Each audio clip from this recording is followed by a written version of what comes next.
to the Everyday Board Game Podcast. I'm your host, Daniel. And I'm your host, Daniel. And today we have a great episode ahead of you. Daniel, are you ready? I'm ready. I'm ready to just jump right into it. I mean, Happy normally we have a little New bit of... Year. Yeah, Happy New Year. We're running into 2026 right now.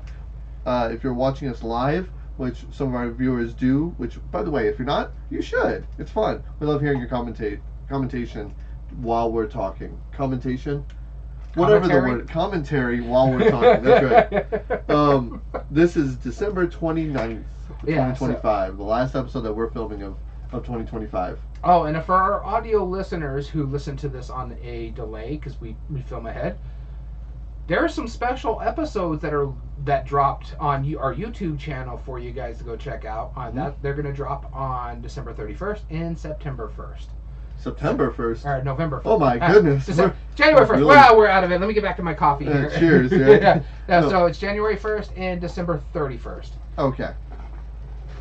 Caffeinated away. Alright, now let's get into today's episode. We're going to top 8 debate for top 2025 games that we have all played. First off, let's clarify this. 2025 games, a lot of games came out. There's 50 pages on Board Game Geek. And we have about 43 games on the poll over here. Now, granted, we haven't played all of them, and neither haven't you. Neither haven't you? Haven't you? Neither haven't you. No. Wording is hard today, guys. No, what I'm saying, though, is that, like... He partied too hard this past Christmas. There's no such thing as somebody has played all 2025 games. So, are these the most clearly best defined? No, of course, there's objectivity. The also thing, too, is, like, I'm surprised we played as many as we did. Yeah. But I've been playing a lot of new ones. There's been some really good ones. There's been a lot of good expansions that have come out in 2025 that have done really well. In fact, I got to bag and seal one of them, put in that game right there in the Footsteps of Darwin. I have to bag and tag that one. Yeah. But yeah, it was a big year. I think this was one of the biggest years where we've actually played a lot of the new releases of this year. It was, yeah. Board Game Arena is helpful on that aspect. It is. Thank you, Board Game Arena. Not a sponsor, but we love them. Yeah. So, how do you think this year compares to previous years? I think this was the best year for me personally since 2020. At least this is the best year of the decade, I want to say. Just with all the good games that came out, good hits. Now, there's been great games in all the other years beforehand. Yeah. But this one is just I really like this one. I really like this one. In fact, I own most of these games on this list except for... Well, I own a few of these games on this list, but I have a couple that I'm in the process of buying. Yeah, I have more than half of them. Yeah. So some of them I don't need to have because you are going to have them. I don't need them in my collection. In fact, I know for a fact you got one of them already that I don't need to have in my collection, which... We'll talk to. We actually just recently played this one a couple months ago too. So actually, quite a few of these are because of the con that we did. Yeah, actually, yeah, for real. We also have a thing we have to reiterate too. When we get into the top 8 debate, we just noticed a change in the way we do the top 8 debate happened right after we made everything for this. But we'll get into that when we get into the actual top 8 debate part. As far as 2025 goes for me, I feel like this was a really good year. I don't think this was the best year of this century so far. Well, not this century. Of this decade, even. Which one would you say better? Last year, I think, was probably better. No, last year had some decent games, but they didn't hit after hit after hit. I feel this has got me a couple 2-player games that I've wanted to play. Sure. You just picked up another 2-player game. But that's the thing. I was already into 2-player games, right? So the new 2-player games that are here, I know which one you're going to talk about, and it's it was fine. I don't think I would buy it. I thought about buying it the other day at Barnes & Noble because I had a copy. And I was like, I don't know. It would be fine to have, but I have plenty of other 2-player games. And just a lot of the stuff. Now, don't get me wrong, talk about it, that doesn't mean that the games that we're going to talk about, they're awesome games, and I love them. I just, as a whole, out of all the new games that I played this year versus all the new games that I played from last year, I feel like last year was a little bit better for me, but... No, this one had bangers, honestly. You can't disagree with how I feel. I'm just saying. No, I'm just saying, we'll save that for the podcast. Our number one game, Seed, is one of the best games I've ever played. I'm not going to say it's one of the best games I've ever played, but it's definitely my favorite from this company so far. It's one of the best I've ever played because of what it does. It gives me an experience that you can't get anywhere else. But what I'm saying, though, is that, I feel like as a whole, I felt 2024 was better for me. This year, while it had some good ones, it had some bangers. I feel like it was just much bigger for me. So with that being I said, don't disagree though, with you, but I'm just now, trying to think like some of the games that came out in 2024. I'm like, I can't even remember how many I actually own compared to how many I actually own. Like, even my honorable mention, sure. I own every one of my honorable mentions. Oh, man. I think I own way more. And granted, part of that's just because of time, right? Yeah. A lot of these came out, like, right at the end of the year, so it doesn't matter. Mm-hmm. But, man, yeah. I mean, maybe we'll have to go back and do, like, a decade in retrospect. When we do this episode in 2030, we'll just do, like, since the start of the podcast, 10 years. Like, let's just talk about, let's rank the years. Hey, 2028. Let's do a top 8 debate for the years that we've done the podcast. There you go. No, it'd be 27, wouldn't it? Because we started in 2020. 2020, yeah, it'd be 2027. Man, only 2 years away. Yeah, it's crazy. We're going to have to debate the years. Put that on the calendar. That is going to be a fun one at that. Because the way we do it on the Board Game Geek stats, we'd have to put in the advanced search like I did for 2025, put the year from 2020 to 2027, and see how many of the top 8 are actually in what year. Yeah, so exactly. It's going to be like, oh. This is a year. Now, we need to do that at the end of 2027. Let's do that. Agreed? Sure. All right, you heard it here first. We announced it, a 3-year episode from now. With that being said, though, let's get into today's episode. Yeah, we have a lot going on, especially since we just mentioned we have a lot of honorable mentions that need to be talked about. Yeah, we do. But with that being said, what have you been playing? Oh, I've been playing a few games lately. So, I recently got a plethora of games. So, 25th Century was having a big sale. And I purposefully didn't tell you that I bought a bunch of games from 25th Century because I didn't know who my Secret Santa was, and I didn't know, like, if it was you, and I'm not saying it was because it wasn't, but if it were you, then you might have saw that sale and got me a copy of Volonimo. And I did buy it because I was like, oh man, but I better not say anything in case they get a copy. I can look appreciative. I was like, yeah, I have a second copy. No, but anyway, I bought like a handful of games. And there was one that I played recently called Oh My Brain.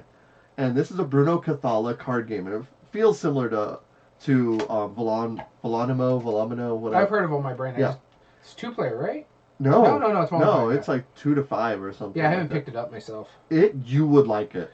You would really. I'll bring it over so you can try it. It is absolutely the kind you'd want. Because what you have is you have like 3 cards in what are called your cemetery, and they're in a little card stand that comes with the game. And you put those 3 little cards there, and then you have like 5 cards in your hand, and 6 cards in your hand because you do like a little thing where you draw 3 cards, put 1 in your cemetery, draw 3 more, put 1 in your cemetery. So you have 6 and then 3. Mm-hmm. First one to get rid of all 9 of their cards wins. Might end up being more, but it is what it is. And so what you're trying to do is you're trying to outrank all of the ones that you have in front of you. Like, so if the number 8 is on there, then you have to play a 9 or higher. And they go all the way up to 19. But the numbers, I think 4 through 12 have like 4 copies of each. And so you can actually play multiple copies of the same number so long as when you add them together, they are higher than that number. So if you put a 7 down, I could put 2 4s down. That's totally fine. Yeah. But I don't actually put both 4s down. I put the 1 4 down, and I put the other one in somebody's cemetery of my choice. So of course I'm going to be like, all right, who's close to winning? Here you go. Here's another card. And the thing is, you can only draw the cards from your cemetery after you've played cards from your hand, and you have 3 or fewer than 3 because you refill your hand back up to 3 from your cemetery. So getting them out of there is like this extra little hurdle of trying to do. That's actually interesting. Yeah, but then if you play a card higher, then you're fine. If you play multiple cards that are higher, then again you're fine. But if for some reason you can't play a card that's higher, then you have to play a lower card. It discards the rest of the discards the rest. You put out your lower card, and then you lose one of your brain tokens. Because at the end of the round, when one person goes out, if somebody goes out, then every person who has cards in their hand loses 1 brain token for each card still in their hand. And you start with 9, and the first one to run out of brains because you're being attacked by zombie animals, and you got your brains eaten. When one person is out of brains, then whoever has the most brains still remaining wins.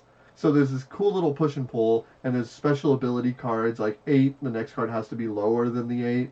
The 11, you after you play it, you discard the whole discard pile and then play another card on top of it. Mm-hmm. There's some where you have to roll the marshmallow die because it's a campfire that you're sitting at. and it's a big pink die, and it has all sorts of effects where everybody gets a card in their graveyard, or trade hands or one of your cemeteries with somebody, or lose a brain token or gain a brain token or whatever. Like, there's all sorts of just silly stuff. You would like the mess out of it. I really think you would enjoy it. It's what's weird about me like lately is that Cathala's really been banging it in the small card Yeah. games. Yeah, Like, that's why I'm like, I think, yeah. It's weird because if you think about it, like he was known for like these bigger games, like Abyss, like Yamatai, like the mountain ones. I can't think of it. The not Seven Wonders. The Jin one. I can't remember. Five Tribes. Yeah. So these big, heavier, grandiose games, Yep. but lately it's just like his small... And then he went to 2 players, and now he's doing like card game bangers. Yeah, like his card games, like Volanimo was really good. This one that you're just talking about, I adore Sea Salt and Paper. It's a nice little small card game. Mm-hmm. It's like, what? Oh, that is a Cathala. Isn't Yeah, it? Yeah, it's just like, what is with you, man? Yeah. You make these big games. He's diverse, like, man. My brain hurts now. Let's do these small, fun little card games. And that's why you need to play Oh My Brain. Nice. First game I'm going to talk about, there is a reason why I'm wearing this specific shirt, is Gloomhaven. I finally beat it. After 8 years or so, we finally finished our... Well, I've had a stop-and-go campaigns every so often, partly COVID, partly just a lot of going on. Finally started playing it with our friends, and I finally, after 8 years of several playthroughs of it, got through the entire game. I even bought a reset pack where I can reset the entire game and restart it for us to get through it because it was so long since we played it. So you can play another 8 years from now? Oh, no, I didn't get that. For me to restart this actual campaign, I had to get a reset pack. And so it... Oh, man, there's a reason why it's my number one. I really did enjoy the mess out of it. It is... The last mission, man, I don't want to give too much details about it, but... Oof. That was... It was a last mission, in all honesty. Like, you knew it going in? Yeah, we knew it going in. We knew it was the... more likely going to be the end of the campaign kind of thing. And wow, it was like, at first when we're setting it up, we're like, wow, this is not allowed. Oh, never mind. That is why, wow. When we learned the rules and what was going on in that mission and stuff like that, it was crazy. And it didn't help matters that when we went to the mission, we got one of those random encounter cards that you get every time you travel between the road and the city. And we started with 3 curse cards in our deck, but only 2 of us did because the other 2 can ignore effects. That's cool. Yeah, so it was fun. We didn't open everything. There's a few boxes that are still unopened. We're about to start the expansion, actually this coming Saturday, and go through that before we get into Frosthaven. But I think the expansion only adds like 20 to 25 new missions, and you're probably not going to see everything out of that. So I'm assuming it's got about like 10, 15 more games left for us until we're ready to get into Frosthaven and get going on that one. But yeah, man, we thoroughly enjoyed it. One of my goals for 2025 was to finish main campaigns, and I'm quite happy that we finally finished the biggest one that's taken me the longest time. Yep. Very good. Gloomhaven. And the last one I wanted to talk about today, of course, it was, as we said, it's almost New Year's. We got Christmas time. There is a go-to game that I've been playing, and my family actually really enjoys it, and it's now my most played Christmas game, hands down. I already know what this one is. Which one? It's the Christmas Vacation one. It is, right. Because it used to be 12 days, right? Yeah. And we still play that every year, and everybody really enjoys it. But there's something about National Lampoon's Christmas Vacation, the board game, the dice game, whatever it is. It's awesome. Moose Cup? Yeah, with the Moose Cup. You have the Moose mug. My wife even took a picture of it, like, while we were playing. And it's such a simple game, like, because all you're doing is, on your turn, you're rolling dice to try, and you press your luck, you're trying to draw as many cards as you can for the turn, and then at the end of your turn, you trade in a set. A set can be numbers that are in consecutive order, or all of the same number. You have the numbers 1 through 6 in your deck, and then you have 2 random ones. So, I think you have like 26 cards each, right? Mm-hmm. So, you can play like 5 players or 6 players. Shuffle them up. On your turn, you're just trying to roll Griswold hats. Every Griswold hat you do, you draw another card, draw another card, draw another card. And then if you get a special one, you might be able to turn in a set or discard a card or whatever. But if you get a Cousin Eddie hat, you set it aside. If you ever get 3 Cousin Eddie hats on your turn, well, then you don't get rid of anything extra. But then if you choose to stop before you bust, then you can trade in one of your sets and then take all your cards, shuffle them back in. That's literally the whole game. First one to get it wins. It's awesome. Like, it's genuinely great.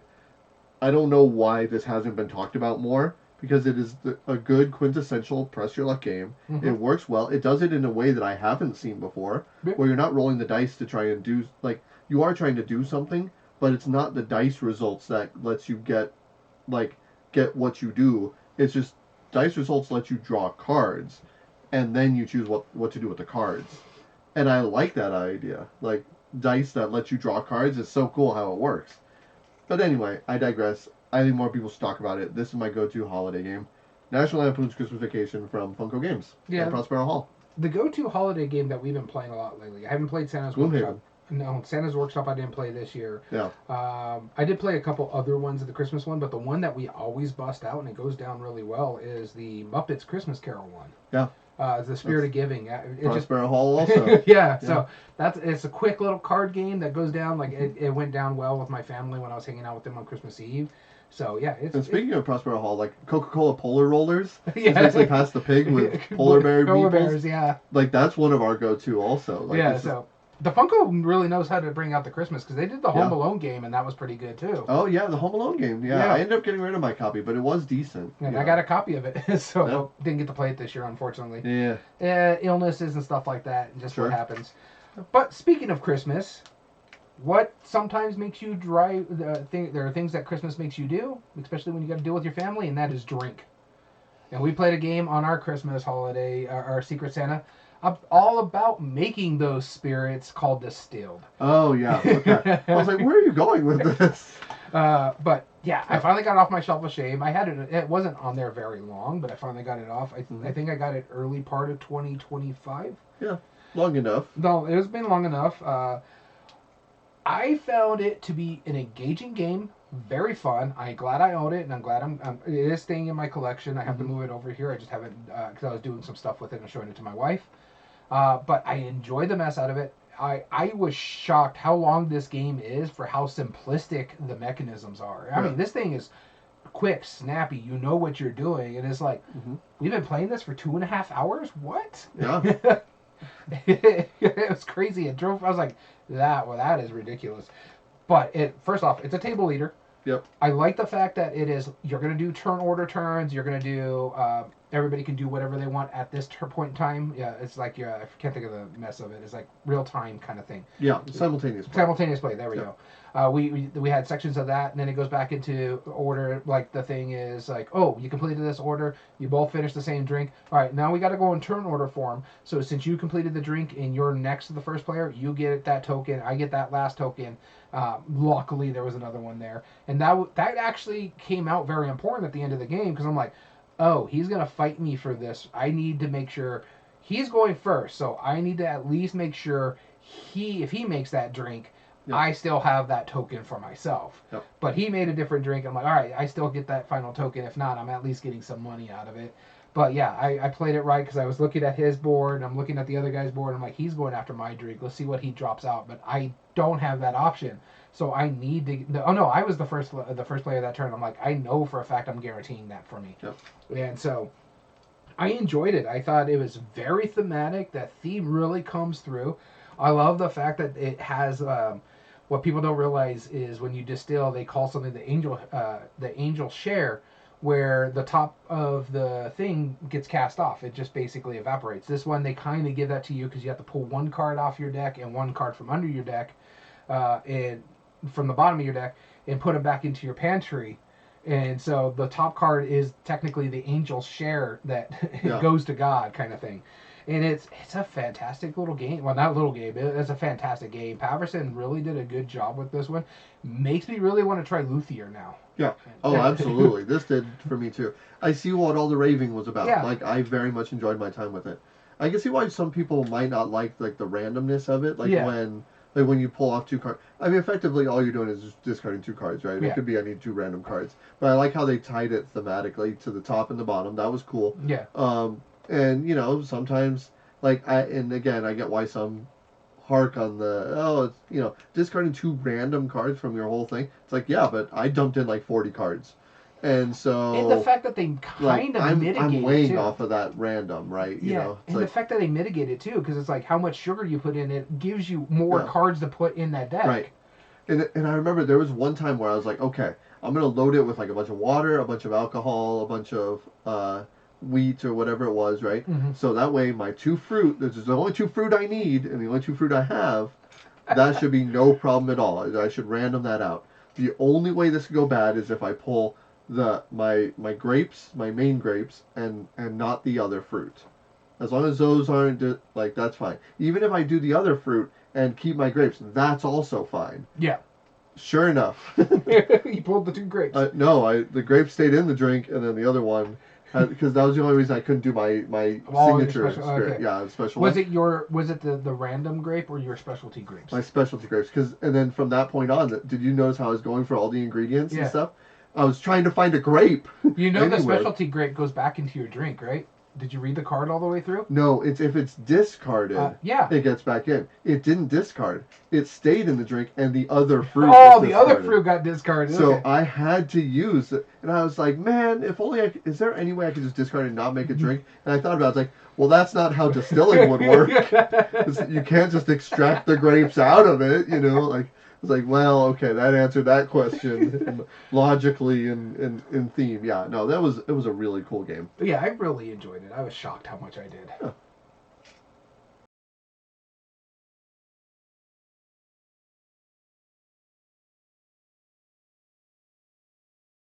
This is the first one. Okay, so Andrew posted Wine Cellar. And again, this is the top 2025 games. Yeah, I'm not very familiar. Oh, before we 25th century. Before we go into more of the honorable mentions, we mentioned it at the top of the podcast. We have an honorable mention collectively. Because it changed when we made this list. I think even by sometime last night, because I made this list and put the poll up, and then it flipped it. Yep. We knew it was climbing. We didn't expect it to climb overnight for us. So our collective honorable mention is the Druids of Adora from Stefan Feld. It officially should be our number 8 on this list, but we'd already made the poll and everything. It had literally just jumped take time. Yeah, exactly. Which will be our number 8 seed that we debate. So just keep that in mind. When we say take time, it would have actually been the debate for Druids of Adora, which definitely would have changed things. In fact, when this airs, it might even climb higher. We just don't know. We record this ahead of time. It literally just came out in the States, and I think that's part of the reason why it's climbing. Yeah, exactly. So, Andrew, Wine Cellar, 25th century. And the next one here was added by Vanessa, Eternal Decks. Now, I've heard of this one. Yeah, there's been a lot of talk about this one. It looks interesting. I just haven't played it. It's like a take-time kind of like game, but there's like a million pieces and things and changing. It's pretty... it looks ugly. The game itself looks pretty. The cover is...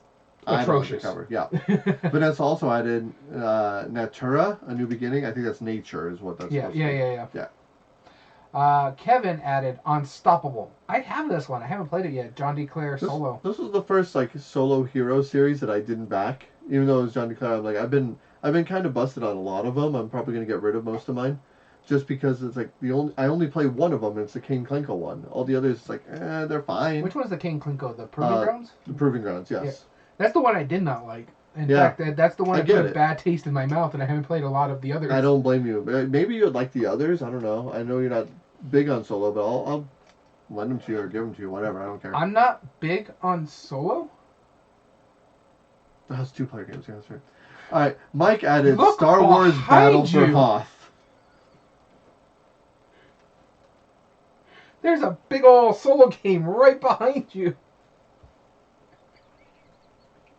I don't see it. Star Wars Battle for Hoth is one I want to try. I've never played Memoir 44, so I have. You'd like it. Yeah, I think I would. Yeah.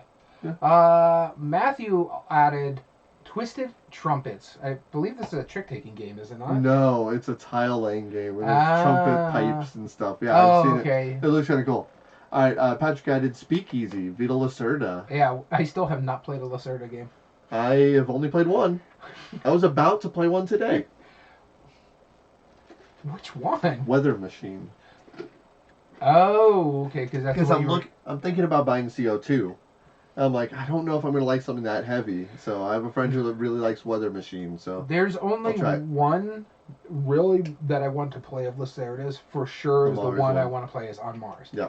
But I think Gamehead Geek has Kanban. Yes, he does. and he wants to learn that Yep. one. So No, I think he wants me to learn that one to teach, which is fine. yeah, I'm but okay with that. he's got issues with how heavy that game Yeah, is. So. exactly. Which is fine. Like that, I'm looking forward But to hey, it. that might be the Lacerda game I play and be like, I don't need to play on Mars now. Yeah. Yep. That might be the tipping point. All right, James added a place for all my books. Now, I've been looking at this one. It looks interesting. It's Smirk and Dagger. Yeah. It looks cool. Yeah, absolutely. There's a Barnes & Noble exclusive version. I know. I saw that the other day. Yeah. Let's see here. Kalena added Sweetlands. This one looked intriguing. I saw bits of it at... Yeah, the art's great. Yeah, at Board Game Geek Con. But I was like, for that artwork... This is way too heavy for what I was seeing at the hot tables list. Right. D added, speaking of not heavy, Flamecraft Duel. Your favorite thing over here. See, someone else is hating all these two-player games. He's joining the club over here. I don't hate two-player games. I love two-player games. I don't see the need to make a game that is already fine at two players a dual version. Like, you know how he went on a rant on this on our Secret Santa. Everything was zombies, a few years ago, and then it went cats. Dual games are the new thing. Or like everything's a trick-taking game. Like trick-taking dual games, yeah, there's a few of those too. Dr. and Jekyll, Mr. Hyde. He's actually being nicer on the dual. You should have heard the rant at our Secret Santa. I like games that are designed for two players specifically.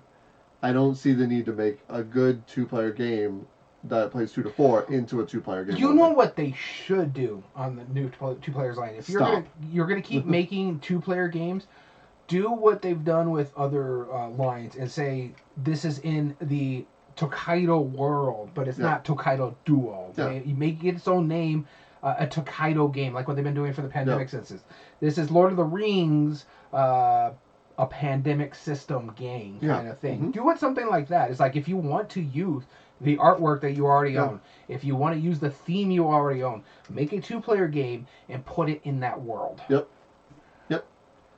But instead it's a dual game. All right. Travis added Shackleton base. I've been looking at this one. This is another one of those heavier ones that look really interesting. Pandasaurus brought it over to the States. Yep. But it's like... It's a space theme that I know you're a sucker for space theme. Yeah, it's sucker for it, but it looks really, really heavy. And that's one of the reasons why I avoid Lacerda games. Is like, I'm good with heavy games, but not that heavy. Yeah. Rat added Luthier. We just talked about this one. Sure. We're intrigued by it after just playing Distilled. Yep. Colin added the number one game on our poll, which we're not debating for, Galactic Cruise, and I'm not shocked with this one at all. This game has gotten a lot of love. I think it's right outside the top 100 right now. Yep. I think it was like 148 or something like that. A lot of people talking about it. Yeah. And it just had an expansion on Kickstarter recently. We were just talking about it in our board game group, and I was giving this guy a little bit of grief because he posted it, and I'm like, no, that's too pretty of a game. That's more of a Damn It Dom style game. Yep. Scott added Sanctuary.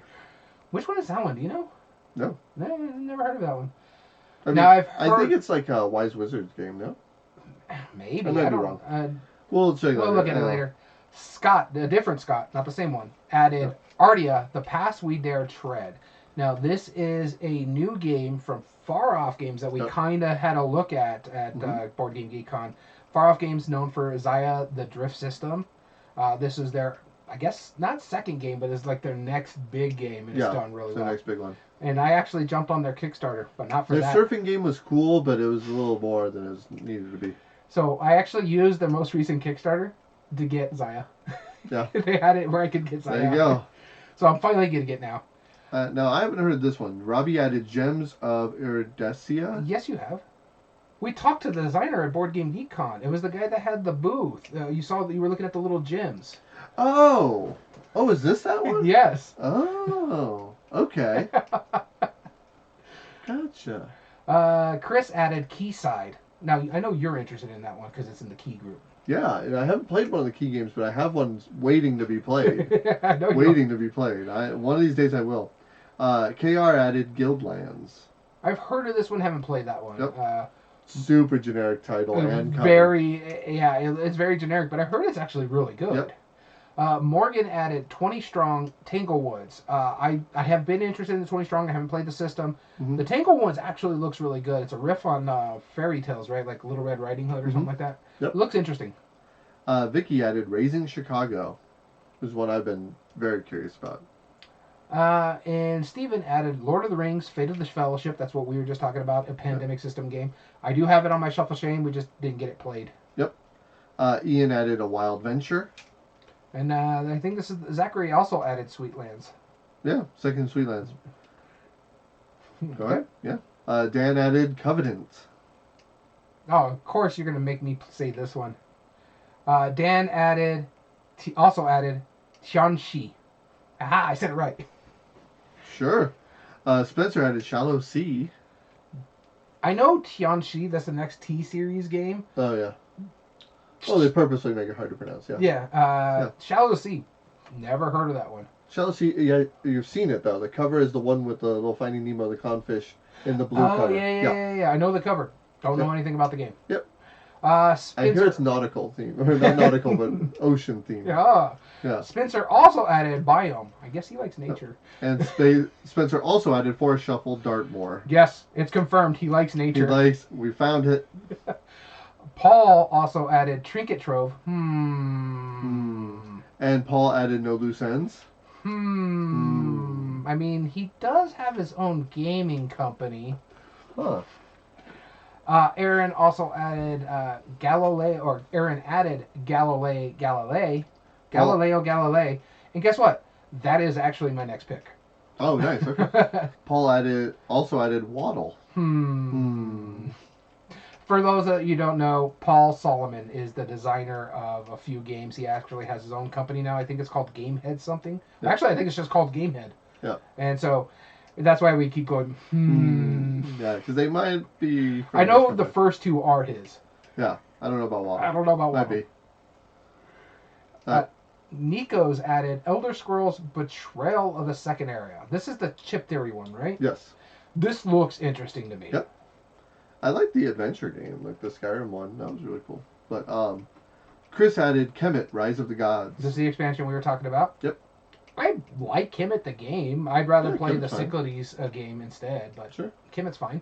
Sean added Phantom Epoch. Ross Beef, I don't know if that's his real name, but Ross Beef added the Voynich puzzle, which I very much am excited to play. I want to try it. You own it now, right? I do. You did pick it up. Yep. Yeah, that's what I thought. Ryan added The Old King's Crown.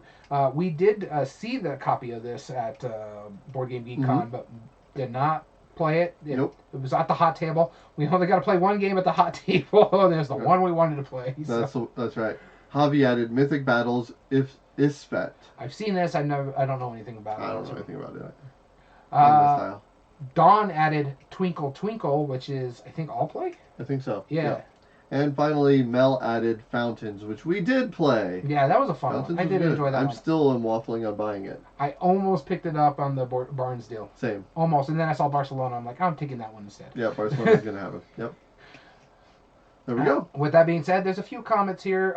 Andrew, who added Wine Cellar, said, selfishly, but also because it plays up to 8 players and is playable by non-gamers, a great gift for wine lovers. It helps bring people into our hobby. Yep. And then Vanessa added, Eternal Decks is a fantastic artwork, nice game mechanics and materials. Check out BGG Hotness list. Now, like I said, the game itself looks fantastic. That cover is not going to sell that game. Nope. Vanessa also added Natera, A New Beginning is my favorite worker placement game this year. So it's not Nature. It is actually called Natera. Okay. And she says it's a secret gem. Yeah, Christine said Finspan because ever since I got Nat Geo board game as a kid and memorized the whole thing, I'm a sucker for any game that has science, facts, and history included. Man, Trekking Through History would be her favorite. Yeah. Alice said, seeing this list, it doesn't seem like this year was very exciting overall. I don't know what you're talking about here. I mean, like, don't get me wrong. But then again, that's what you were saying at the top of the podcast. Yeah, I don't think compared to previous years. And, I know part of it is just because we've played more games from 2024 now, and we've had more time to get more. That's why I'm like, I don't know. I don't feel as much. But Colin said Galactic Cruise, hands down, in my opinion. I still want to try that one. It looks so much. Oh my god, it looks so much. Yeah.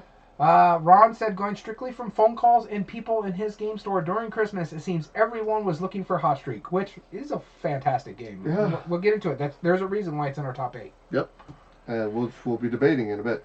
Stephen Buck said, believe it or not, I've only played Fate of the Fellowship from the release year, and I thought I was up in the hobby. You're never going to play all the games. You may, if you play one, that is shocking because we're still catching up on 2024 and 2023 games.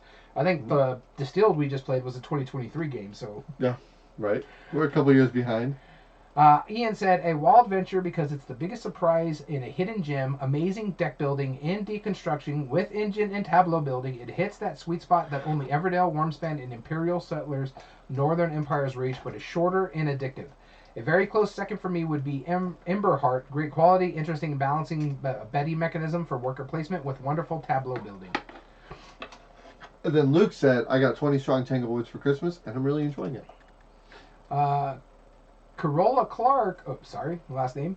For me, it's been a Galactic Cruise in Luthier. Luthier again, huh? Because of more player interaction with action bidding process, I went with Luthier. Sadly, I've also haven't played a lot of the games listed, so scientifically my vote is useless. No, it's not. I still have not played Shackleton Base multiplayer, though I haven't and have started learning the rules. That one would likely also end up high on my list. And Jogger just pointed out that G.A.M.E.R's an expansion. Yeah. There we go. All right, let's get into our honorable mentions. Did any of your honorable mentions show up in this list? I know. Honestly, I'm shocked. Neither did mine. So, let's tell you about some more 2025 games that are pretty sweet. Here we go. I'll be starting us off. My number 1 is Jungo. I had to pick Jungo because this was on my short list, but I figured this was going to go on your list because you adore. I adore this game too, but this is like one of your hotness. I'm still waffling whether I think Jungo is better than Scout. I think Scout is better, but Jungo is very much easier to teach. So I might use this as a jumping off point. I might keep them in the same box for all I know. Like, actually, that wouldn't be a bad idea. Put them in the same photo case, carry them with it. That's a pretty sweet way to do it. But I don't know. I like Scout a lot. So Jungo was almost a shoo-in when I was going to do it. Mm-hmm. And it does something that Scout doesn't. What I really like. Scream Jungo. I know. Well, right. Yeah, exactly. You got to scream Jungo. No, the one thing that it does differently, the big part about it, is that Scout, when you can't beat somebody's play, you take one of their cards and add it to your hand, which I love that strategy. This, it's the opposite. When you beat somebody's play, you can choose to throw it in your hand or throw it away. Yeah. And I love that. That builds up such crazy combos really fast. That's 2 4s. I can beat it with these 2 5s. Let me take those 2 4s into my hand. Yeah, exactly. It's like, well, I'll put them into my hand. Anyway, it's your turn. That was worth it because next time, boom, dropping 4 or 5 of a kind. 3 8s, that's not going to be a problem. 5 5s. Yeah, exactly. Exactly. No, I just think that little twist makes it clever. Yeah. So honestly, I like Scout, and I'm keeping Scout. I prefer Jungo for what you said earlier. It's just much easier jumping on point. Yep. So Jungo was my first honorable mention. All right, my first honorable mention is one I know you received later, if you've gotten it so far. This was a new release for me, and I got this in Chicago when my wife said, yeah, I'll try that game. Yoink, and pulled it off the shelf. This is Pergola from Rebel Studios. I did receive it. I haven't played it yet. Oh, man, I enjoy this game. It's fantastic. It's 15 quick turns. We just talked with Dan and Dom about it, too. He's played it like 3 times already this year. Yeah. Because it's 15 turns. Yeah, you pull one tool and decide what you're going to do with that action, and you get what you want from those resources, plus the action you're actually taking from the board that it has. So it has an action selection. It's like, oh, I don't want that one, but I could take this one because it gives me that, and I get these resources. I'm building out my backyard. It's looking fantastic. I got a promo pack for it from the Dice Tower Kickstarter that has like promo birdhouses on there instead of the other birdhouses. I'm like, yeah, all right, cool. It's a fantastic game. My wife actually really enjoys this. This is one of her favorites of the 2025. It looks really good. Just table presence alone and how quick it plays too, and how you store everything and looks like seed pods. All your stuff gets stored inside of there for each individual player. It's a really neat game. I like that a lot. Cool. All right, my number 2 is a game that I've been really raving about, but I'm surprised more people haven't. Maybe I'm missing something, but this is Ink from Final Move Games. Ink is awesome. Like, it's a great tile laying game. It's a clever little system, great components, beautiful. You can tell that they're trying to follow up with Azul because a lot of the people who had their hand with Azul had their hand in this one. It's like the next publishing group from Next Move Games. Yeah. And I like Ink a lot. Like, I knew I was probably going to like it going into it. I played it. It's awesome. Ink, fantastic game. All right, my next one here is a small little card game that came out of left field. Shouldn't work like it does. From a company that I really do enjoy, Thunderworks Games. This is Fliptoons. Oh, okay. I really did enjoy the mess out of this game. I've played it frequently, like 3-4 times within the last, since I got it in August, something like that. It's a nice little quick game. It's a deck building game, sort of, but it's also kind of an auto battler because you have to trigger your things in a certain way, how they're coming out. You don't know what's coming up. You could build it as much as you want, but how they flip up, it's like, it shouldn't work. I should be so annoyed with how random this game is. Yeah. But the art is cute. The gameplay is just fun. I have a blast. It's like, oh, come on. It's like that gambler says, like, come on. Got to believe in the heart of the cards. Come on, give me the thing I need. Not the alligator. He's going to eat the next guy. Yep. I need the alligator on the edge, and you only get 6 cards. You're always going to get the alligator as the last card, right? And then every time it's the first card. Yeah. And it's just like, no, it's a blast. So many giggles just for a little simple card game. Really quick turns, really quick play. I really enjoy it a lot. Fliptoons. I'm probably going to pick this up pretty soon. 12 Rivers is my last one. Yeah, I figured this was on your list. This is it. I mean, I was just so charmed by how well it worked. It's good, deep strategy, great components, beautiful piece. Yeah, I mean, I don't have any more to say about it. Out of all of these games, they're all good-looking games, you know. Like, It's just weird for me, but at least they're all simple. Shocking. They're clean. They're good mechanisms. Games that I could play in like 45 minutes, and I feel like I've really got deep, good strategy, good tactics, and I like it a lot. So, 12 Rivers is my last honorable mention. All right, my last honorable mention is one of my most played games of last year. It does help that it's kind of a campaign-esque, but it's not a long campaign game. In fact, it's one of the mechanisms that you're getting sick of. It's trick-taking game. This is the Lord of the Rings, the Fellowship of the Ring, the trick-taking game from Office Dog Games. It is such a fun little trick-taker that I played the crew. I enjoy the crew. Yeah. I haven't played Mission Deep Sea yet, and I've heard that one's a little bit. Yeah, this is hands down my favorite trick-taking game. Yep. My favorite co-op game when it comes to like that trick-taking style, like Fox and the Forest duets and all the other ones that we've played. Yep. This one just hands down because one, I love the Lord of the Rings. I love the lore of the Lord of the Rings. This is based on a lot of the books, so we're not even halfway through the game. I think we've only made it to part of the thing where it's like the first quarter of the book. Yeah. And so I'm like, I haven't unboxed a whole section yet because it comes in this thing with 3 boxes. I haven't even got to the 3rd box. I'm only halfway through the 2nd box. Yeah. So it is fantastic, and the artwork is unbelievably nice. That stained glass looking. Now, is it really thematic? Sort of. The story is fine, but this is as thematic as a trick-taking game is going to get. Sure. But yeah, we enjoyed the mess out of it. This was my most played game, if I remember correctly, or 2nd most played game of the year. Yeah, and probably. It's because we played multiple rounds because, we failed that one. I know where we did wrong. Let's see what happens. Let's run it back. And we play it, finish that one, go to the next chapter, finish that one. Okay, we're done for the day. I showed this to my mom, and she's like, she even asked me, I told her, we played Pepper the other day, which is a classic, trick-taking game. She even asked, she was like, so what about that Lord of the Rings game? I'm like, I'll bring it back, don't worry. That'll be the next one I bring back, because now we can play a cooperative trick-taking game together. It shouldn't work as well as it does, but it is so fantastic. And it's like, it's limited communication, but it's not like with the crew where you have to be like super quiet and be like, this is the only information I can give you and that kind of thing. Yeah, no. You could kind of deduce what everybody's doing because there are some abilities where we can share cards, and this is from the beginning of the thing. It's like, oh, you need to win the Hills card because you're Samwise, and we need to know what the threat. Okay, you need to at least win the 2 Hills card. All right. Well, then I'm giving you the 8 hills because that's what I have right now. Well, and also the thing is that people don't realize, like, yeah, limited communication in most games is really difficult. In trick taking, when you lead with a card, you say so much more information than you realize. Like, only people who play bridge to that extreme understand what I'm talking about. Like, if I, like in bridge, if I led with like a 3 of hearts, you're gonna immediately know like all the cards in my hand, like kind of thing. Like it's crazy if you're that honed in. And so this allows you to do that. And what's nice about it too is, like most trick-taking games, it really goes with the group that you're playing with.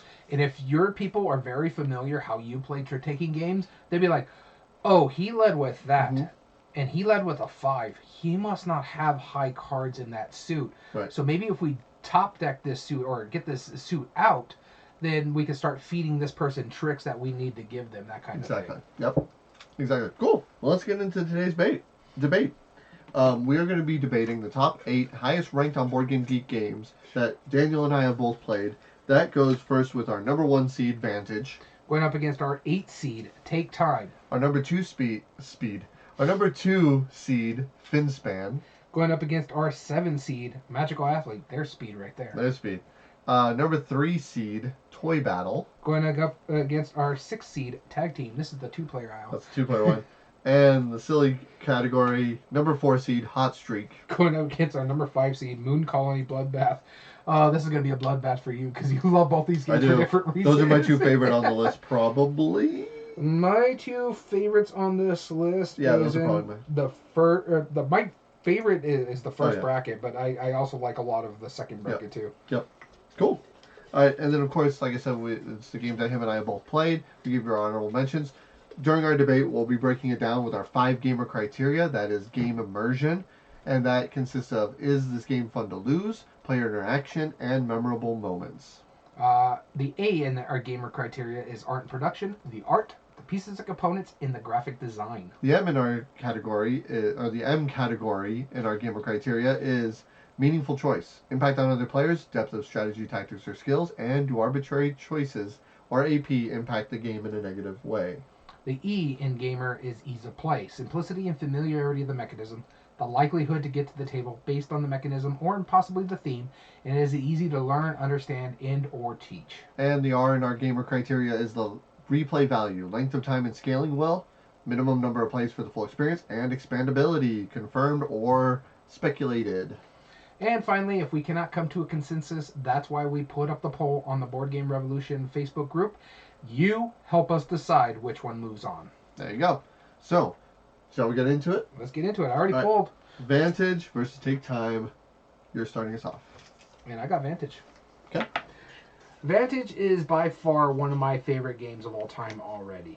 And it's not because it's a good game by any means. It's not like the most perfect game out there, or but what it does, you never see in board games. I've never seen what this game does in board gaming. No. When we talk about game immersion, is the game fun to lose?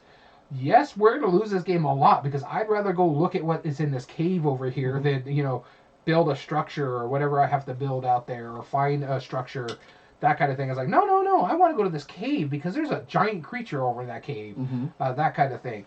I want to go see what that is. And it does all that for you. It is a giant undertaking from Stonemaier Games. There's like 900 or something cards in this thing. Yeah. Like 6 or more than that. Yeah. Yeah, it's like over 1,000 cards. 6 or 7 different books that all have little stories that tell you different things. And it is not a campaign game, which is kind of nice.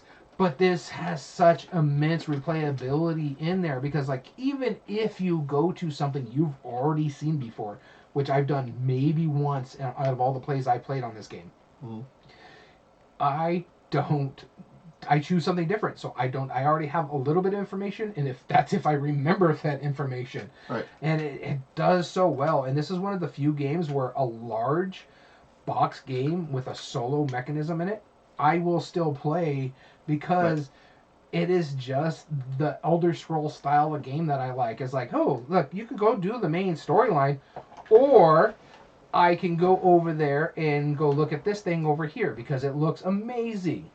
It does a fantastic job of that. The art is great. Not a lot of pieces and components. I've upgraded all my pieces and components. Yeah. The graphic design is fantastic. My only issue with this game, personally, Yeah. and it has to be this way. It's one of the hardest games to teach because you have to be as minimalistic on the rules as you possibly can without giving spoilers. Purposely vague. Yeah, it's very vague, and it's like, how does this work? Oh, how are we supposed to check this? And so, other than that, I find this game amazing. It's gone down with all my game groups that I've showed it to, the two. So much so that you saw it and you're like, all right, you got to go buy a copy of it. Because it does what I want to do. It gives me that Breath of the Wild feel. It gives me that Skyrim feel, the Fallout feel, whatever, those open world video game aspects. This is, boiled down, video game in a box. Mm-hmm. Is it the best game in the world? No, but there's a reason why it's our #1 seed. Yeah. In fact, I think there was only one game that was higher than it, maybe two, on the poll, and that was Galactic Cruise for sure. Yeah, absolutely. So I'm going to be arguing for Take Time, and Take Time was a really clever game. I was going into it a little apprehensive because I knew a lot of people kind of described it as like, oh, it's like the game or the mind or like different like limited communication, like put things in order kind of game, right? Mm-hmm. I was like, and all I could think was like, well, if that's the case, then why do I need this? Because I have those games and I already love those games. So what does this do differently, right? And I know you really enjoyed it from the con. And rightfully so. Like there's some really cool aspects of it, and it's one of those things where it's like the way you put stuff down, since you talk beforehand and you're like, all right, what's our game plan here? Yeah. It leans into like that Sky Team aspect of it. It's like we come out with a game plan, we come up with a strategy, and then when it push comes to shove, we can't talk at all. Yep. And I remember like there was one time you were explaining it, and I forget what it was. Like I think my brain was just hurting from Ofrenda. Yeah, we just played this right after Ofrenda. Yeah, and I remember like you're talking something, and I was like, I'm just not feeling it right now. I don't remember. And so I picked up the cards. And you're like, well, now you can't talk. I'm like, I know how these games work. Like I didn't say that, but I was like, in my mind, I was like, I know how these games work. Let's go, full speed, full send. Let's do it. You know, I know what you guys are talking about. Like I might not be able to say anything, but you guys go ahead and keep talking. Like I'll listen, I'll respond, right? Yeah. And it had some really cool, clever aspects of it. I like how it has 12 different scenarios. Each scenario has 4 different levels, so it's not like oh, do we play for 10 minutes? And it's like, oh, we won, cool, all right, that's cool. Because they could have just done that. It's like, let's just do 50 scenarios, like the crew does, right? Yeah. But no, it's like, no, you got to beat all these back to back. You have to like kind of plan accordingly, and but they have the backup scenario, right? Like yeah, and then they also have a timeout case where you can put like this one is just too hard, and you can put it in the timeout case. Yep. Now, does it have a story? No. Is it like really engaging? Yeah, not thematically, but good piece of components. The graphic design needs work because there was multiple times where we're like, wait, do the cards go between these notches or there? Yeah. Where does it start? Yeah. Like, and that's not immediately obvious. So as far as this goes, as far as the battle goes, there is one thing that I do want to say. Going back to Vantage, there is a huge deficit that Vantage is going to have in these categories, and that's meaningful choice. Vantage has like the worst meaningful choice because it's really everything is a success no matter what. It's whether how much your timer goes down. Yeah. So almost none of these games Vantage is going to win meaningful choice, and definitely not Take Time because that is hugely tactical and way good meaningful choice. Ease of play, I don't like. So here's the thing: Vantage is hard to teach, but also like it's a really simple game. Once you get it, you're like, oh, well, this is like why'd you teach me for 10 minutes when I only need to know like 2 rules, right? Yeah. It's really simple. And I'm gonna try some new ways to teach it, but I feel like Take Time, I don't think moves on. I think it's gonna have to be Vantage, just because it would win most of the categories. But with that being said, though, Take Time definitely beats a meaningful choice and holds a little candle to it. Yeah. With the art and production. Yeah, it's fantastic. But I agree. I think Vantage moves on. Cool. So now let's get into round 2. So Vantage moved on. We have our number 2, Finspan versus our 2 seed, Finspan. Wording is hard versus our number 7 seed, Magical Athlete. All right, here we go. Our second round. Our second matchup. I'm sorry. You get Magical Athlete. Cool. Magical Athlete. Okay, so I'm gonna talk about. Let's talk about the elephant in the room: art and production. So it is a great production. It really is. Mm-hmm. Pieces and components are great. Pieces and components are great, right? Especially the huge baby piece filling up an entire spot. That Long makes it legs so is amazing too. Long legs is funny, but that is such an awesomely functional piece because the huge baby, the way it works is that okay. Let's explain how the game works. That'll make more sense of context. Mm-hmm. This is an older Japanese game that was brought many years ago, probably like 20 years or something, to the U.S. Got a small release. It was a holy grail game from a long time ago. Mm-hmm. They decided to bring it back. They're working with CMYK, Mm-hmm. and they even got Richard Garfield to help develop it because apparently this is just a game that he liked. This is one of those games that I'm not going to argue if it's good. It is not a good game. That doesn't matter. This was made to be fun. Mm-hmm. And so what you're doing is you're getting an athlete that has a special ability. You're trying to be the first to win the race. And those special abilities, you choose when of those when you want to play when. And all you're doing is rolling a d6 and moving that number of spaces. It's a roll d6. Yeah, it's a roll move with special abilities. Again, it shouldn't be fun. It shouldn't have silliness. But since every ability is totally different, and they're hugely different, not even just a little bit different, hugely different, and they're also situationally different. Like, for example, one might copy an ability of somebody else's that's in front of you. One might swap places with an opponent. One of them, you could just choose to move 5 instead of anything else. So it's like, that's a fast timer. Yeah. Some of them might be detrimental to the other players. Like, all right, well, choose a player and have them move to your space. Like, okay, cool. So it's like, you're 20 spaces away from me. All right, yoink, bring them back, right? It's just ridiculous. Mm-hmm. And it's ripe for expansions. It's really easy that they can make new expansions for it. Because new boards, new characters, real simple. But the pieces and components, I say this because the huge baby is made the same size as the space, and you can't go into that space. You go into the space behind them. So it's actually blocking off the space physically. Yeah. Hilarious. But the art, it looks like a fever dream. Like, it is crazy. If you remember, like, the old school, I forget, it was like the Electric Company or something like that, Mm-hmm. where they taught you about, like, amendments and stuff like that. Yeah. It's kind of that art It's style. kind of like 1970s. super cartoony, really colorful, Mm-hmm. over the top like crazy, and they lean into that hard. It was a choice that I think they rightfully made. I like it, but they're... Having played the original, which had some of the worst art in any game I've ever seen in my life. Makes sense. It was absolutely incredibly ugly. Like, it like obnoxious. So it's an upgrade, is what you're saying. It's not even close to an upgrade. It is like, there is no reason you should own the old version. Like, honestly, there's no reason you should, because this new version kicks it out of the water a million times over. Like, it's not even close. So Magical Athlete, as far as that goes, much better production than it is. Now, is it better than Finspan? I mean, anything Stonemaier makes, as you saw with Vantage earlier, it's going to be pretty. It's going to be a nice production.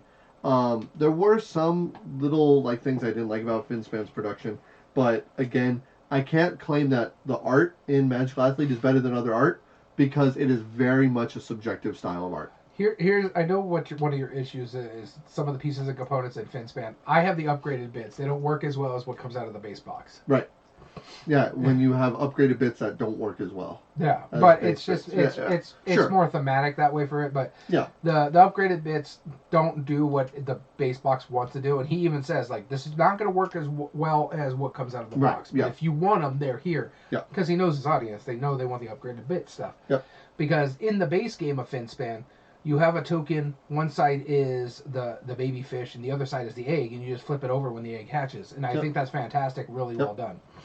Yeah, made sense. But anyway, back to Magical Athlete. It plays so many players. It plays up to 8 at a time. In fact, it's great at a higher player count, or maybe 6 or 8. I think it's 8 though. You have 30-something different characters that are in the base game. You have 2 different sides of the boards. The replay value is up there.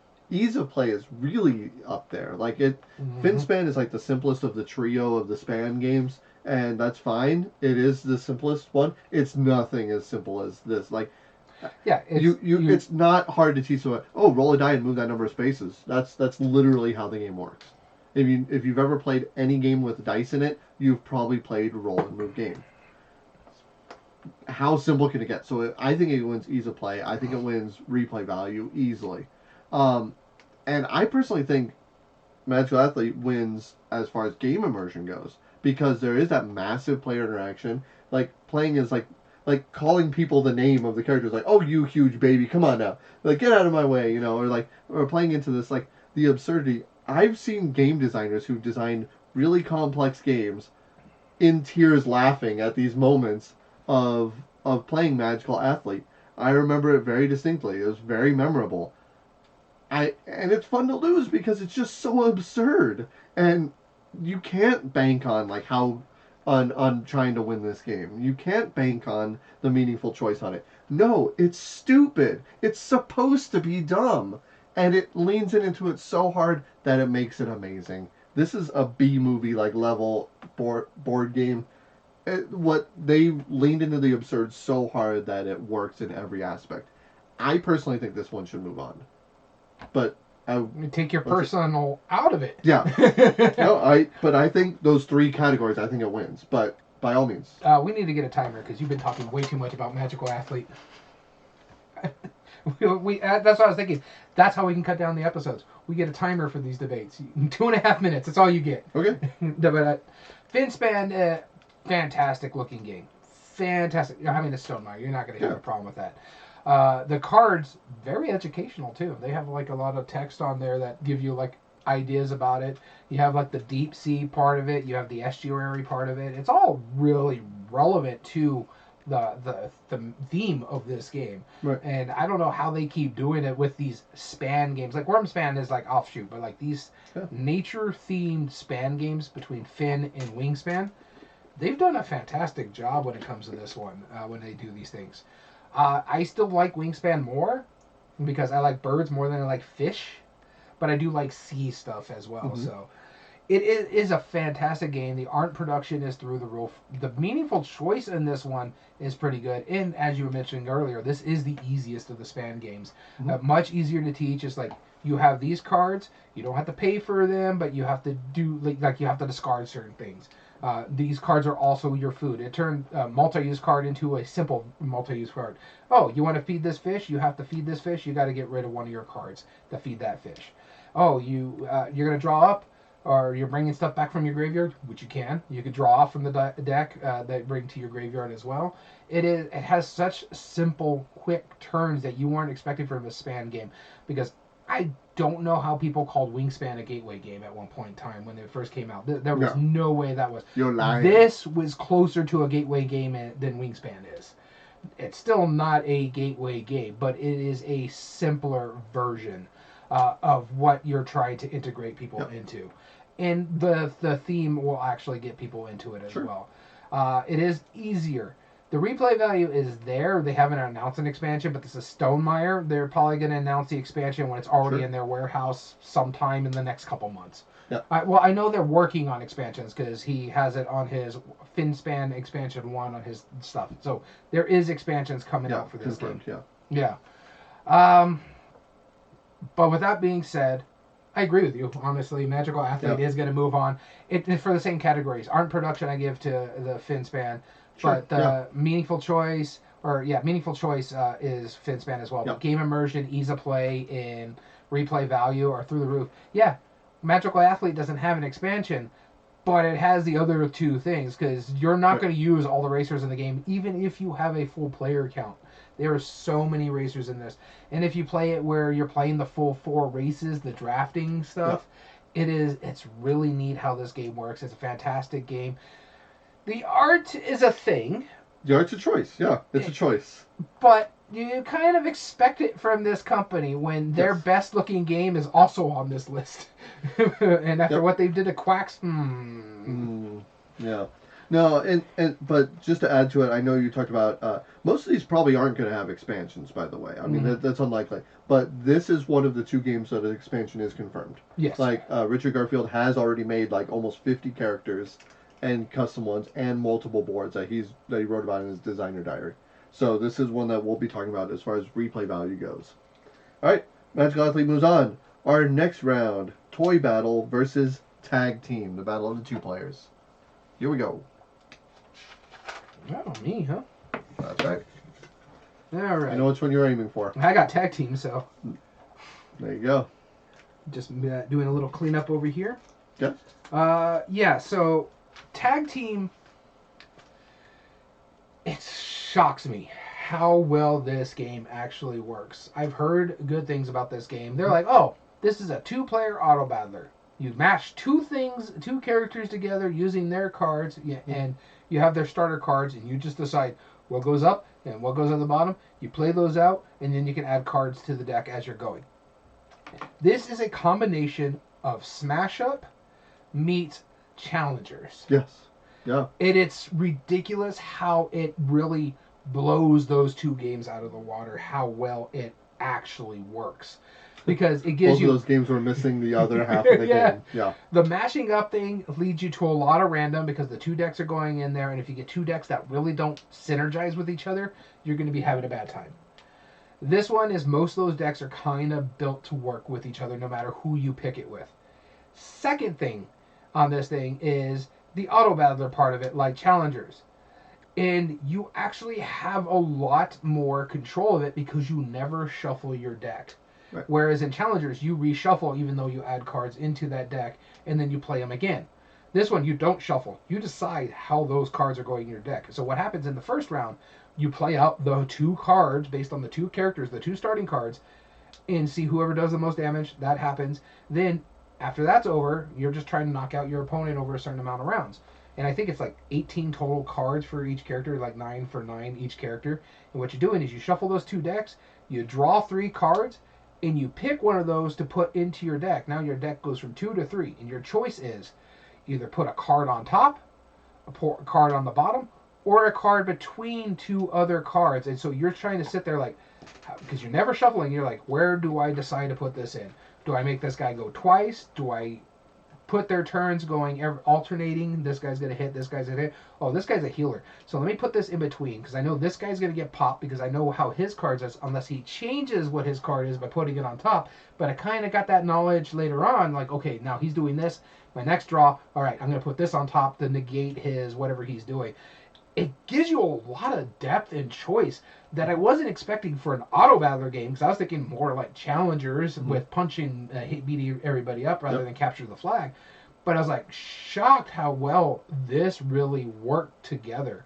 It's so much so I do want to pick up a copy of myself and try it physically and see how it goes because I enjoyed the mess out of it when we played it. I thought it was a fantastic game. The Scorpion Mask has really been hitting, especially when it comes to 2-player games.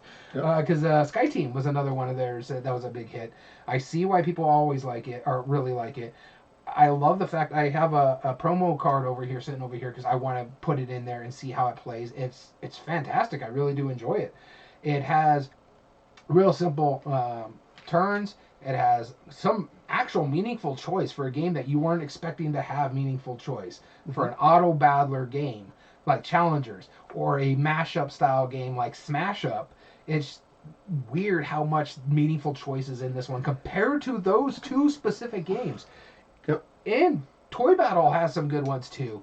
I like the art in this one. I don't know about the production. The production looks okay from what I've seen. The card stock's really nice because I've seen the cards. But the production looks, it's a little bit of tokens, some nice tarot-sized cards, almost tarot, it's a little more narrow. Yeah. Where Toy Battle, I've seen the pieces, they're just like little cardboard, but they're thick cardboard pieces. Yeah. So it's like art and production, both these 2-player games are really going to go down okay. The only thing I think Toy Battle really has in the art and production is the different boards that you're playing on. Because it's like 4 different boards in the base game that you can play on, but it's like 2 boards and they're double-sided with different sides.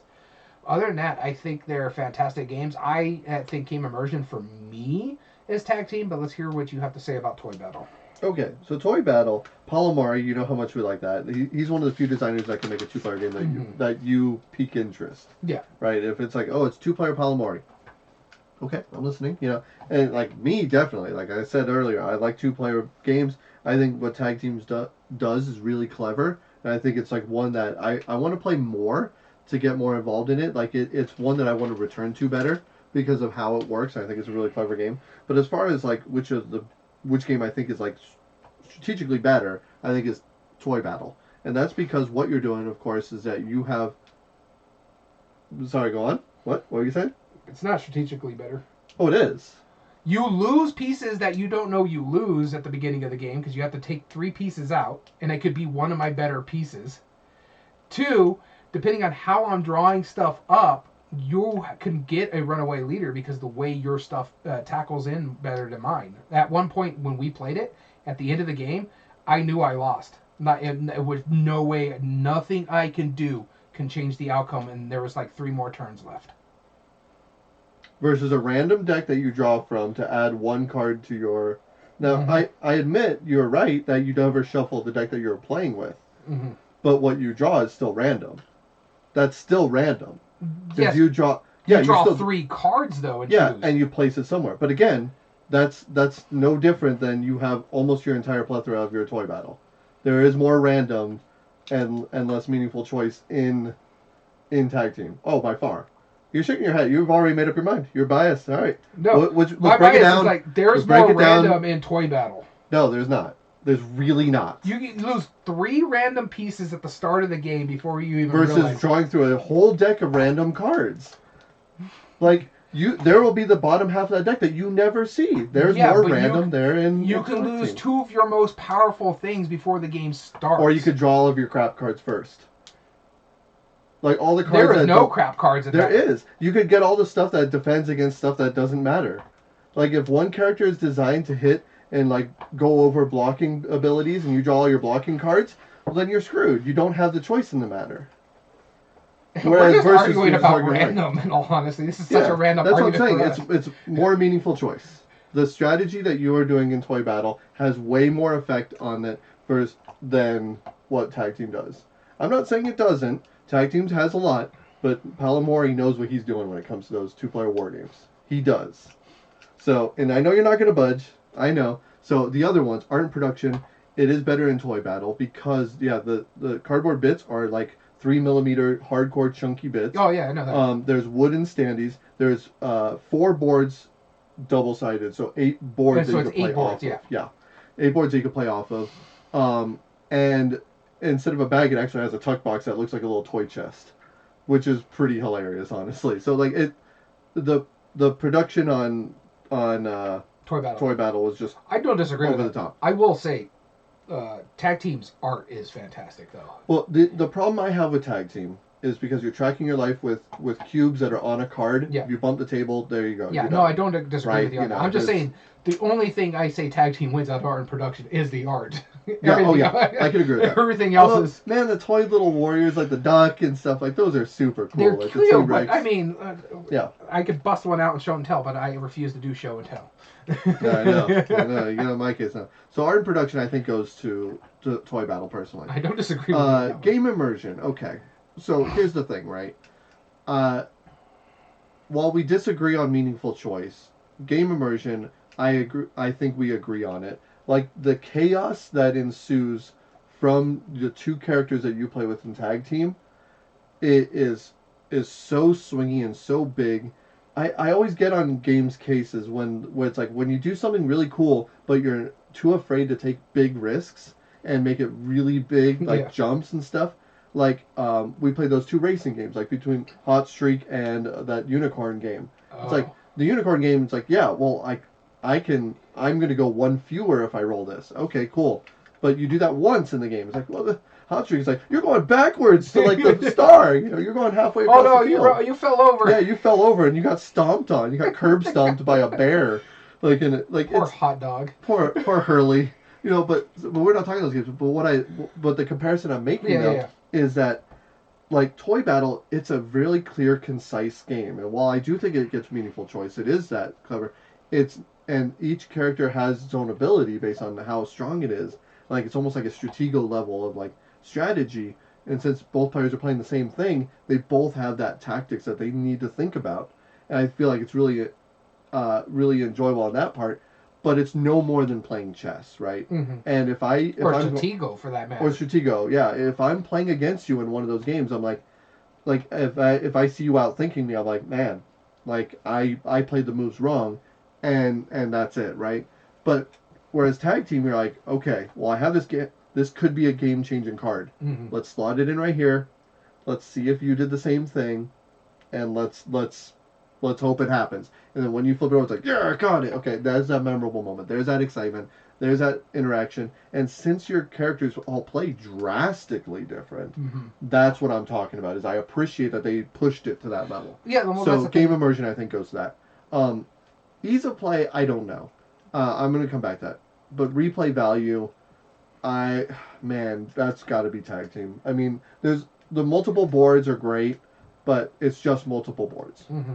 That's all it is. There's other win conditions. There's different variability, Same but pieces. you're playing with the same pieces. Mm-hmm. So same abilities. That's not The board hugely- abilities are really the main difference for each Right. board that you're playing. which is a good way to do that. Yeah, it's yeah. a good way to add cool replay value without changing like too the much core. of the game, yeah. But yeah, I think. And Tag Team already has announced an expansion, so. Oh, I would be surprised if they hadn't. Yeah, no, they are. Like honestly. So okay, so art and production I think is Toy Battle. I agree. Game immersion is definitely tag team. Replay value is tag team. I don't know which one's easier to play though. Like likelihood to get to the table probably tag team, Yeah. honestly. But simplicity and familiarity of the mechanism, yeah, just put a piece like somewhere there, and then higher number beats higher number, it's war, right? You know, that's simpler. Versus like all these changing abilities. So ease of play, easy to understand, learn to teach. Probably Toy Battle in my opinion. So I don't know. And I know you're not moving on meaningful choice, so I'm going to call it a tie, and let's send it to the tiebreaker. Okay, tiebreaker. Do you agree with that? Yeah, I'm fine with that. Okay, cool. Toy Battle for Tag Team 1. Toy Battle moves on. Okay. I did not look at the results prior to the episode. by the way. He did. I did not. But I mean, that goes to show. Like, I get why people really like Toy Battle, because there's been a whole slew of Polymori 2-player In battle fact, games. it's funny. We played 3 2-player games back to back to back, or actually at the same time. Yeah. Toy Battle was my least favorite of the 3. No, yeah, I know. Yeah. I believe that. All No, right. it's Our just- next round is Hot Streak versus Moon Colony Bloodbath. All right, Tag Team. There it is. There we go. You're starting us off. Yep, I'm gonna put the last one in. Shake it up.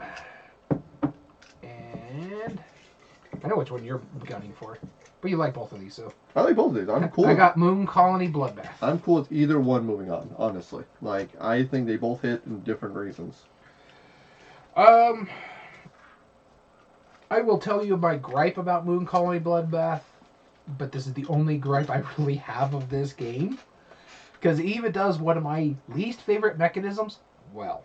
But my gripe is this takes a little longer than it should. It's a little long in the tooth. So the length of time and scaling well, that's where I ho-hum about it. Everything about this game is I like it. I like it a lot. Even the art, which is kind of ho-hum on most games, this is one of the better looking Rio Grande games because of what they're trying to invoke. They're trying to do like that classic Like 1950s. Jetsons, 1950s. Future nostalgia. Yeah, kind of thing. Yeah. So it works Future for retro. Yeah, future retro. It works for this style of game. Yeah. So the artwork is fine. I like it a little bit better. No, but I like it better than Magical Athlete. That's about it. This is my least favorite art other than Magical Athlete, but it works for what it's trying to do. But the game itself, this, if it wasn't going up against Hot Streak, would probably be the most immersive game on this list for the simple fact that just because of the shenanigans, I lost this game when I had a blast playing it because the mechanism I say I hate the most is player elimination. And this is, you play until somebody gets eliminated, and then whoever has the most surviving colonists wins the game. Or you make it to like, hey, you proved us right. We do have a surviving moon colony. It's one of those two things, and we missed it by 1 round. Yep. It is a fantastic immersive game where you're just like, oh, no, who put that card in there? Because it's kind of like Tag Team where you're adding cards to a shared deck. Yep. So you're deck building in a sense, and then cards flipping over. Yep. Sometimes it's good. Sometimes it gives us fruit. Sometimes it gives you an ability to do a building. It's an action selection kind of thing. And it works for what it is. This is probably my favorite Donald X Vaccarino game that I've played. I've only played like 3. This is my favorite of the 3. Dominion is actually my second favorite because I cannot stand that Kingdom Builder game. But this one is. I forget that's his. 'Cause it's like the least his style that I've noticed. Yeah. But there is some depth to the strategy, so it does really well in the meaningful choice in there. It's like, ooh, if I do this, I got this building, and then if I put this building out, I'm going to use all my resources by putting this building out, and I know I'm going to have to pay a heavy tax for having all these buildings out. But then it protects me because I know that is in the deck over there, and it's coming out sometime soon because the deck's not that large because you play out until the deck's done. Mm-hmm. So I'm going to put this building out to block me from famine. I don't have to feed my people. I don't lose people in that aspect. Yep. So it has a lot of mitigation. It does give you a lot of strategy. It allows you to mess with other people pretty well. Yep. You'd be like, oh, I have that building where it blocks you. Yeah. Oh, and I put this card in here. I'm the only one that's getting resources out of this. Screw you guys. That kind of thing. It is fantastic. I love everything about it. It's actually a really simple game. Yeah. For what it looks like, you're like, oh, and then you're like, oh, that was a snazzy little quick game. And there's some replay value to it too. There is I don't know about expansions, but there is just a bunch of cards, different ways the robots rise up on you. It is fun. I do enjoy it a lot. Moon Colony Bloodbath. I don't know if it should move on. If it was going up against any other game, I think it would do well. But there's something about Hot Streak. There is something about Hot Streak. So here's the thing, right? Moon Colony Bloodbath, it's like engine building bingo in a way. Like, I love the simultaneous play. I like games where it's like everyone deals with the same stuff. Mm-hmm. And yeah, technically we're all like being destroyed by the same thing, but like this is like what Empire's End was trying to be. Right, yes. and we've talked about this. Like that game, it was a clever game, good mechanism, but one person gets hit really hard every round. Mm-hmm. This one, we all are being smacked around. We're getting smacked around because like the whole premise is that you are raising a moon colony and the robots start going crazy and start murdering all the people, which is hilarious theme. Like it's dark, but it's hilarious, and it works well.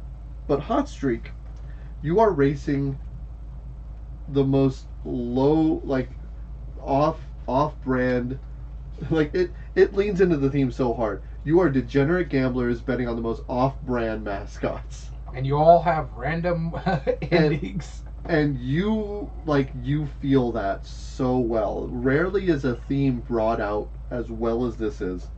The art and production is better, the theming is better, the game immersion is better. It is easier to play because all you do is take two betting cards and throw in a card of something that you think is going to happen.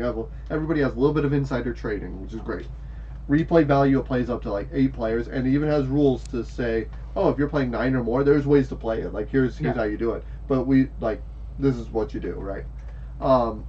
Meaningful choice, obviously, Moon Colony Bloodbath has that.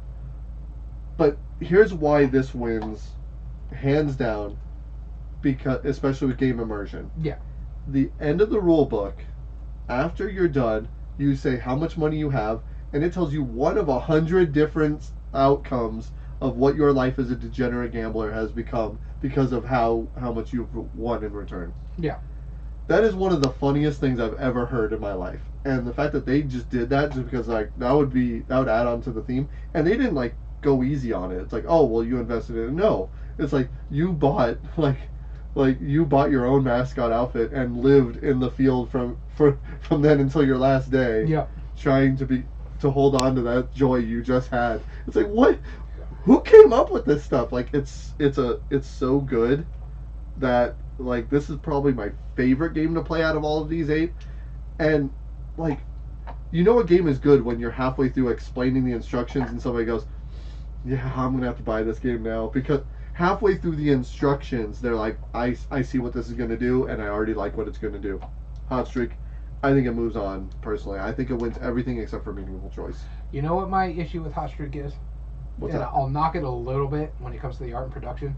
That box is stupid. Yeah, but it also kind of really works. It does, but that box is stupid. Yeah, because it holds this long mat and it holds the podium ranking for it. Yeah. It works. It's stupid. It's dumb. But it's everything like else about that the game. tin right there. I can't do anything with that tin. Yeah, it's only stupid when you're trying to store it. Yeah. Everything else about the box is pretty great. My one gripe about Hot Streak, that if that's my gripe, that's the one. And it's not even it's just the production for storage. Yeah. It's not even the production actually fits the box to the game. Yeah, mostly. It's like, this is ridiculous. Yep, Hot Streak moves on. Yep. All right. Okay, some of these I knew were going to move on, some of them not so much. Honestly, I knew this was actually my what I thought was going to be the next 4. Honestly, when I made the list, because I'm like, Hot Streak hits a lot of good stuff on our criteria. Magical Athlete was my one that I think was going to move on, but it was kind of a shocker that it did, kind of thing, just because that art is not great. You know, honestly, if we could pick the 4 that should have moved on, like we think should have moved on, I think Moon Colony would be in this top 4 for sure. Maybe even top 2. But, no, if it was this matchup, I think Moon Colony was still gotten beaten by Hot Streak. No, I'm saying if it wasn't this matchup, if like Moon Colony was against Toy Battle or Finspan or Magical Athlete, for sure, it probably would have moved on. Maybe even Tag Team. Or not Tag Team, Take Time. It probably would have moved on. I think it moves on more than most of these. Yeah. But not this matchup. No, it's not. And that's how our breakdowns work. So, out of the games that were eliminated, how many voters did they get? Take Time, which was the first one eliminated, had 0% of the vote. Nobody likes this game. It's relatively new, so... Yeah, it's like brand new. Yeah, it's just starting to come to the States. It was an S10 reveal. I enjoyed it when we played it at Board Game Geek Con, and so much so that I put it on my Christmas list, and that was my gift from my wife. So, Finspan was our best vote getter when it came to the elimination votes. It had 5% of the vote. Tag Team and Moon Colony Bloodbath both had only 1% of the vote. Okay. All right, so now going into our semifinals, we have Vantage versus Magical Athlete. I never thought I'd say that. You're starting us off. All right. Watch me have to get Magical Athlete and going up against Vantage. Yeah. Oh, guess what? I just pulled. I hit Magical Athlete going up against Vantage. That's how it works. Honestly, I do like Magical Athlete, but the more I sit on it, I prefer the other CKNY racing game. Yeah. I do like what Magical Athlete does. If you want something that's going to give you that gut-busting, laughing, stupid baby, get out of my way kind of thing, it's Magical Athlete. It makes roll and move ridiculous, fun. Yeah. And that's what games should be. It doesn't need to always be serious. It always doesn't have to have like the smartest decisions or make you feel like a super genius when you play it. Oh, I discovered a clever combo you guys didn't see, that kind of thing. No, this is just like, hey, baby, get out of the way. My long legs have to step over you. Come on, let's move it. Come on. This has game immersion through the roof. And this is coming up against Vantage, where it does have a lot of game immersion when you're into that exploration. But I understand why some people have that issue with it, because some people need that structure. There is no real set rule. It's like, oh yeah, you got to do this, but you can explore. It doesn't give you, and it gives you vague rule sets too, because it has to. This one is just fun. That's all it is. There's no meaningful choice really, other than the draft of your athletes when you play the advanced set, or when you play them. Or when you play them, yes. Yep. That's pretty much it. Other than that, you're beholden to the roll, or when you have special abilities trigger. Mm-hmm. Other than that, I enjoy the mess out of this game. I think meaningful choice goes to Vantage. Replay value goes to Vantage, even though there is a bunch of stuff just out of the base box is ridiculous.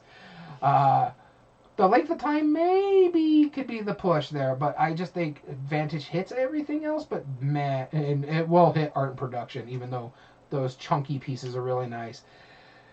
That art is a choice. It really is a choice. Other than that, I think Magical Athlete is a fantastic game. It is one of the 2 games for CKNY I really do enjoy, because Daybreak, the other one, what they did to Quacks, I will never forgive them for. Their magenta box line, no, come on, people. Come on. But we're not arguing those games. I know, but I'm just saying, They gotta hire a new graphic designer because It's working. That style is working for them. apparently the Magical Athletes. Wavelength hits. Oh, is that theirs? Yeah. I did not know that. Yep. It Yeah, makes sense now, doesn't it? Wavelength is a party game aspect. Yeah, the aspect. I think that works because of what it's trying to incorporate. The Electric Boogaloo Electric Company art style is only gonna hit those Gen Xers and millennials.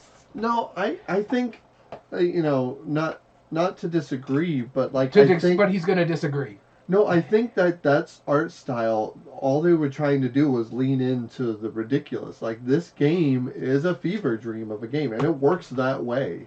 Like, it's not, you don't go into this game taking it seriously. If they had any better art, and I say better, like, again, subjective, like, I think that art is exactly right for that game. Like, I mean, if they got the person that did Hot Streak, I think it would have been perfectly fine. I think that would make it less serious. Like, I think it would really pull away from the fact that these are all just absolute chaos. Like, it's chaos incarnate is really what it is. I personally, that's like trying to say like there should be a different artist for Vantage to make it a little more cartoony, right? Like, I think it would pull away from what they're trying to go for. There is I don't know if you can get a different artist. There's like 6 of them on Vantage. Right, but I'm saying like change the art style and like let's make it even more serious or let's make it. You don't have to make it serious, but that the art choice is a choice, and that's why some people are turned off on it. Right. That's hurting the game. I feel like the kind of people that would be turned off by that art choice would also be turned off by the game itself. I feel like that there. I like the game. I hate the art. Let's just put it that way. Yeah. And it doesn't turn me off, but if this was a nicer looking game, and I'm still thinking about. Oh, that's the other thing. That box size, man. Come on, get away from those Monopoly. It is a weird box size. Yeah. Monopoly weird rectangles. Yes. Weird rectangular box. What is it with them and their box sizes? Because we just talked about Hot Streak too. Yeah, it's a choice. It's a choice. You know. When you have to say Wavelength is a normal size. Yeah, I know. Wax is a normal size. Like, I'm not saying you have to like Hot Streak or not Hot Streak, but Magical Athlete doesn't need the box size to be that long. You need a space for the pieces and the board. I get that. But come on. It's choice. Yeah. All right. So I'm arguing for Vantage. Yeah. Again, like, this was actually looking over it. I was actually going to say this is the only game I would say would lose out to me. Like, Vantage would gain meaningful choice on. It's the only one out of all of our 8 games. Vantage is the number 7 as far as meaningful choice go for me. And this went up against the one game. This is number 8. I mean, because everything else has more meaningful choice than Vantage compared, except for this one game. So, yeah, I agree. Meaningful choice does have it. Ease of play. I mean, Magical Athlete has that. That's obvious. But replay value. This is also the only one that can rank higher in replay value than Magical Athlete, just about. Yeah. Because Magical Athlete has a crazy amount of replay value. Because, like, even if Magical Athlete, and I know we have a confirmed expansion for Magical Athlete, even with their expansion, it's not going to even come anywhere near the replay value of Vantage. But, however, though, length of time and scaling well. This Vantage is one of the few games that I've seen people want to quit mid-game because they were playing a 6-player game. It very much outstayed its welcome because you are not doing anything really on any other player's turn other than I'll throw away a token so you can roll one less fewer die, or I have a lightning bolt spot here, I'll take the heart from you. You know, that's really the only thing. Yeah, they technically horseshoed it in, or horseshoed it in, whatever, by having somebody read the book, and that makes sense. You know, you need to have somebody else read the book. But you really don't. Like, no, they have an app. They have the app, right? And so it's like, I get what they're doing, but I will never play this game more than 3 players. 3 is the top because it is already 4 all the time. That's fine. Yeah, cool. Have fun. I will never play this more than 3 players because I've seen it at a 6-player game. Because you don't have 4 friends. I know. You walked right into that one. Sure. No, but I agree. I would never play this at 5 or 6. 4 is my max. Yeah, and so you're willing to deal with it longer than I will, right? But again, like, even 3 players is a 4-hour game. Like, you're playing it unless you do really badly. We played it for three players. Two of us already knew what we were doing. It was really easy. One new player, that's it. But she picks up games real quick.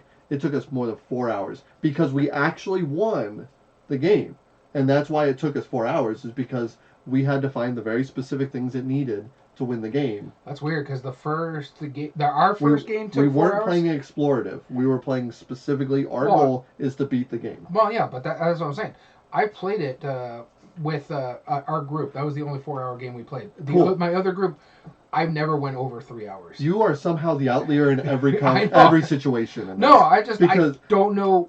Either we died really quickly or we completed our mission after like 3 hours. It's like we never went over 3 hours. So during our game night, when I was demoing this, 6 players sat at the table at the beginning of game night. There's your problem. And they were about a third through the game when they chose to stop when they had an hour left in the game. Did you power grid them? Nope. Nope. They were playing it absolutely correctly, but they all agreed. They're like, I would love to play this a game again. Never at 6 players. Oh no! Like the fact that I don't know why he has that arbitrary rule. I get why he has it. This was unnecessary to have it. This would have, does it play 6 players? Yeah, technically. Any multiplayer solitaire game can play 6 players. I get that. Yeah. Vantage should never be played that. Or somehow get a rule in there where it's simultaneous play. If you're going to play 6 players, like what they did with the Wingspan when they put it to 8 players, I don't know how you would do it as a simultaneous play aspect of the game. But yeah, I don't disagree with you on that part. Now, let me ask you. I think, and I may be wrong, you know more about Stonemaier than I did. He said that there's not going to be an expansion for it, right? Like, they're not going to make extra stuff. Yeah, I don't know if he's actually said that. I don't see anything on his... the thing where he's working like on expansions or something like that. This would be kind of hard for him to expand on. Right, I agree. It would be a very difficult thing for him to expand. He would need like new books and new sets of cards, and it would be insane. It'd be another 10 years just to get half the content. Mm-hmm. So, and based on our criteria, I don't think the scales well.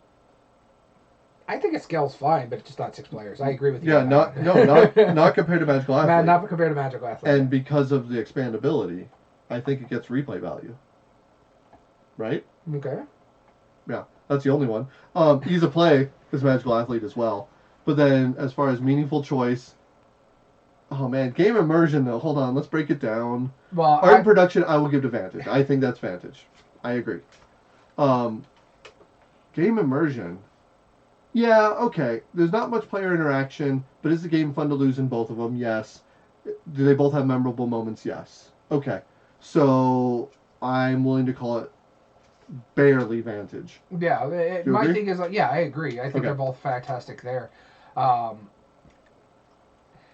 just love the multiplayer solitaire that actually works. Yeah. Oh yeah. I would play this solitaire, absolutely. I play it solitaire all the time. Yeah. I played it once solitaire, and I really dug it. The only reason I'm not playing it solitaire, I have a video game that I've been playing lately, so it's like that's why. Well, same. And I haven't. I'm sure one day I'll get bored and I'll bust it. I haven't played it in a while because I've been playing. I told you this earlier. I started New Horizon, or I can't even think of it now. Animal Crossing again. Oh yeah. Mm-hmm. Me and the wife have been goofing off on that one, and we're having a blast on that. Cool. So Vantage moves on. Yeah. Barely beating out Magical Athlete. Oh my goodness. All right, our next round is going to be Toy Battle versus Hot Streak. The last of our semifinals. Here we go. I'll be starting off. All right, then you I almost hit the microphone. Toy Battle. I'm glad I didn't hit the microphone. All right, so Toy Battle, obviously more strategic. I'll give you that. It's more strategic. It is more strategic. Less random. And there is more replay value with this. That's my argument. Your turn. Oh, Toy Battle. This is the end of its run, and in fact, I don't think Vantage is going to do well against this dumb game. This is the perfect thing we were talking about. Games are not made to be don't have to be good. They can just be fun. Yeah. Hot Streak hits that on every.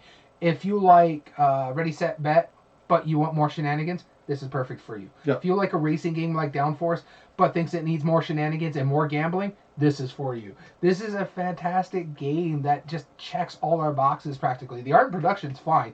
Yes, we're annoyed by the box, but that is the biggest gripe. The cloth racing board that pulls out is fantastic. The vinyl. Okay, yeah. The box being used as the podium to let you know, and you run, 3 races, if I remember correctly? And you're trying to gamble on them, be like, oh, I'm going to take a risky bet or a safe bet, that kind of thing. Safe bet, yeah. And then you get somewhat of information because after the first round, you know what cards are coming out of the thing. You know what cards you put in the first round and what cards you put in the subsequent rounds. And if you put the card back in, that kind of thing. So when you're making your bet, it's like, oh, I kind of know what's in there because I know what I took out and what I put in, kind of thing. So maybe I make a bet on Hurley and see how that goes. But then the cards get shuffled, and he may have some of the best cards in there that allow him to move 3 or move to the next star. But if he gets flipped or hit or run over, that kind of thing, then he's out before those cards even flip. Yep. It is just a... Or he could be running the opposite direction. Yeah, like, or he's running really fast. Or he's like, oh, I'm going to make a left off the track. That kind of thing. It just has that game immersion. It had 4 grown adults laughing their butts off when you were reading, and I know where the reference you were getting from, when you were reading the rule book and Gamehead Geek was sitting there like, yeah, I'm going to have to pick this one up. I think this is going to be a fantastic game. The art and production's through the roof on this one. Yeah, there's not a lot of meaningful choices, much more in Toy Battle, a lot more in Toy Battle. The only choice you get is what cards are coming out and going in, and that's based on what you get drawn from. Yeah, it has meaningful choice. Yeah. Yep. But it's a much simpler game. Yeah, because it's just how the card's running it and who you're betting on, kind of thing. Yep. And replay value, yeah, Toy Battle probably wins that one. But yeah, I think Hot Streak moves on. Yep, I agree. I mean, it really boils down to that. I think Toy Battle should have lost in the first round. Well, Mr. Biased over here. But here's the thing. Because your Dark Horse is tag team. I know. No. But if tag team went on, I think it would have been eliminated by Hot Streak. I do too. Oh yeah. That's really that argument that we had was all just inevitably which one's going to lose the Hot Streak. All right. So now, how much votes did they get? All right. So Magical Athlete was the first one eliminated. It had 1% of the vote. Yep. And Toy Battle had 4% of the vote. Okay. That sounds about right. All right, so now we're going to go into our finals. And again, we don't pick sides. We just argue the obvious points. Vantage versus Hot Streak. This is why you guys need to subscribe to us. Only in our podcast do you hear a head-to-head between Vantage and Hot Streak. Keep that in mind. Yeah. You're welcome. All right, so there is 1, 2... that are easy for me to call right here, right now. Meaningful choices, Vantage. Can we come back to that? Sure. I just want to double check it. I don't think it's as obvious as it is. Meaningful choice. Yeah. Let's come back to it. Ease of play is Hot Streak. I agree. I was also going to say replay value is Vantage. Yes. Just because, yeah, like Hot Streak is very similar.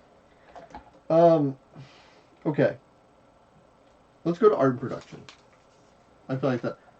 We could touch base on meaningful choice right now if you want to, but like, okay. The reason why I say that is because I agree that like there is almost no there's I feel like it on the surface there's no meaningful choice on Hot Streak.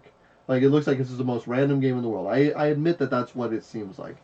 But also, Vantage on the surface looks like it's the most strategic game ever, and it's really not at the same time. I feel like those deficits both, like, and that's why I just want to break it down. I'm not saying, I think Vantage does have the advantage. I'm just not sure. Advantage? I knew it. That's what you're trying to do. I didn't even notice it until now. All right, so impact Vantage on other players' got strategy. meaningful choice. No, meaningful choice. Impact on other players.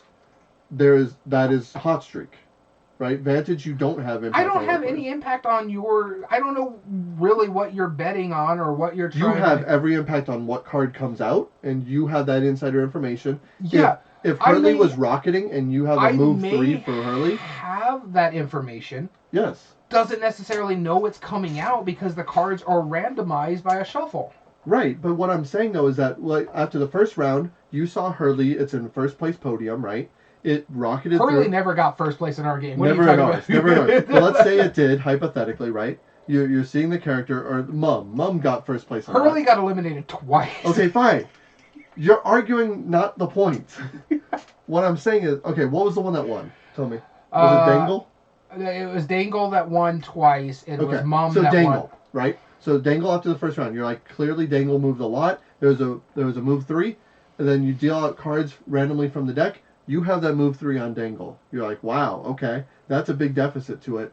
And I have a card for Mum here that can move really far. That's probably the tipping point.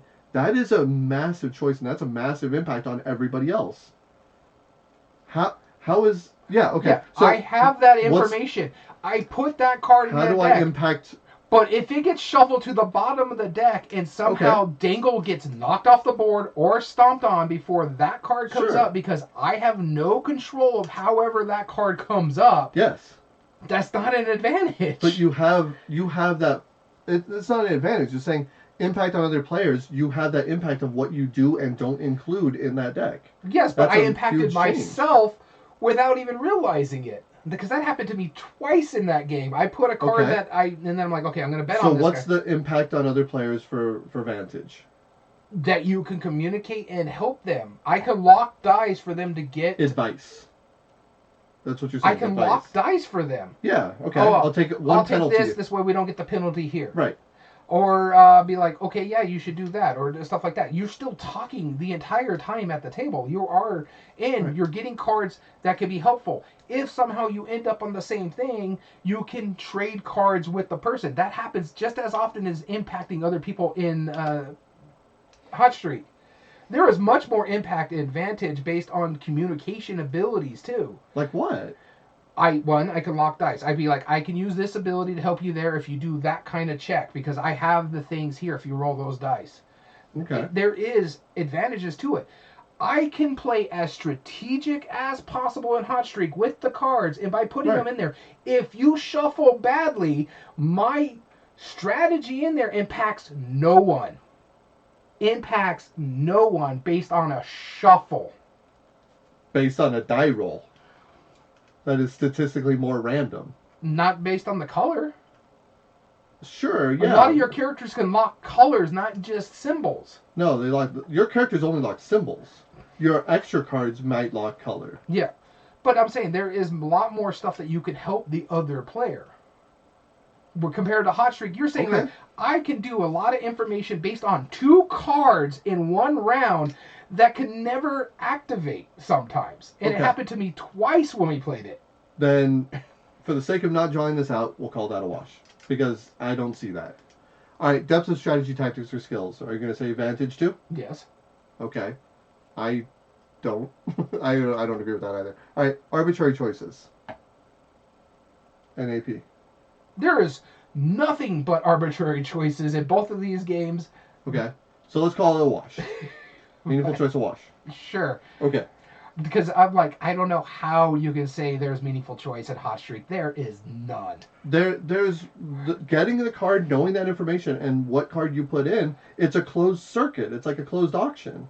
That's a huge thing that I impact other players with. You don't impact anybody because even if you have that information and mess with that circuit, depending on a shuffle of 12 cards. Again, you're ignoring the random dice pull. If I'm like, hey, you should do this because I can lock your dice, but then you rolled nothing but blanks or nothing but the symbols that I can't lock anyway, then it doesn't matter. But you still move on. You're going to move on no matter what. That's arbitrary choices. You're going to move on. Your bias is in here. No. You want Hot Streak to win. No, I don't want Hot Streak to win necessarily. I like Vantage a lot. I'm just saying it's not more meaningful choice as far as impacting other players. That is a multiplayer solitaire through and through. That is what that is. And Hot Streak is lucky as you wouldn't believe. It's lucky, but you have ability to change things. There is no... Oh, no. There's way more Every impact. single card I played in that game... No, let's move on. Because we know you're biased. No. We know. No, and I know you're going to stand by it. No, let's move every on. Single card It's a I put wash. in that It's game a wash. It is declared. did Lawyered. nothing Hands for down. me. It is a wash. It did nothing to the other players. Cool. All 3 cards I played did nothing. Great. My entire Vantage, you choice- don't have any more choice in the matter, though. You really don't. There's no impact that I can make on your character and his exploration. So it is what it is. All right. Art and production. Let's go to that one. Okay, so the art, Vantage. yes. I'm sorry. Nothing on this list is really going to mess with that art just because of how in depth that world really looks on little cards. Yep, I agree. Piece of components. That is Hot Streak. Yep. Okay. Graphic design. This is where it's hard for me. Like, it works for what Hot Streak is doing, but the graphic design of the game makes it very legible. You know the symbols pretty quickly. You know what you're doing in Vantage, but also the graphic design is fine in Hot Streak for what it needs to do. Yep. There's a star there. I played a star card, or a star card came up, and it goes over there. That's pretty simple. Unless he's turned around, and then you go that way instead to that star. It's like, it makes sense for what it's doing. So I don't know where to go with the graphic design aspect of it. Yeah. Because both are legitimately well done on the graphic design. But one has better art and one has better pieces of components. Yeah. Wash. Oh yeah. Game immersion. God, I'm almost going to call that a wash. Like, I almost want to. Both of these games are fun to lose. They're both really fun to lose. And then the player interaction, the role-playing, that's where I agree with you on that. Hey, it's like, this is what we need for our on our goal. Like, so it's not spoilers. I mean, technically it's spoilers. But I'm going to say, like, what our mission was. So if you want to mute it, I'll hold up. Don't talk about it. Come on. No, I'm just saying what our goal was. No. No, I don't care. It's not a spoiler. It's random. No. We had a goal. We had to get animals. That's all we had to do, right? And so our goal was to find those. You're spoiling one of the 800,000 cards in this game. Well, then, if you care that much, I'm sorry. You're gonna lose us fans because you're spoiling things. If you're Come on. You're 1 in 800 that we just lost right now, I am sorry, but that's a worthy sacrifice as far as I'm concerned. No, we were looking for animals, right? And Dude, so this is a no spoiler podcast. We're not doing a spoiler cast. All right, I'm done. What do you want to move on? No, but I'm just saying. No, I'm done. What are you moving on? You go ahead and say it. All right, I was trying to make a point. You've determined it. What are we moving on? Your call. Honestly, I call this a wash, in all honesty. Both games are fun to lose. There is player interaction in both of these. Both of these have memorable moments. This was the hardest one for me to call. So it's 1-1 what I'm seeing here. Okay. What's moving on? I just refreshed. I still haven't seen what the new one is. Hot Streak has 5%. Vantage has 10. That was actually closer than I thought it was going to be in the fan vote, too. It's not closer than what I thought. But, yep. Cool. Vantage moves on. Vantage wasn't even our number 1 vote getter.